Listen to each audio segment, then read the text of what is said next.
My experience with Mercedes is purely because of the people. They're very, very focused on customer service, customer orientated, and I think these days that's the most important thing.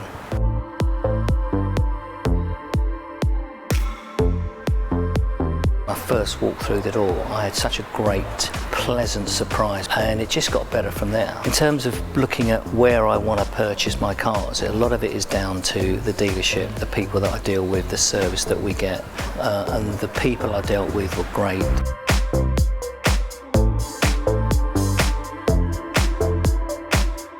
My plan is to keep the car 3 years, and then probably, so I want to make sure it's maintained, looked after. Any parts need to be fitted, they're genuine, and it's been looked after completely by Mercedes.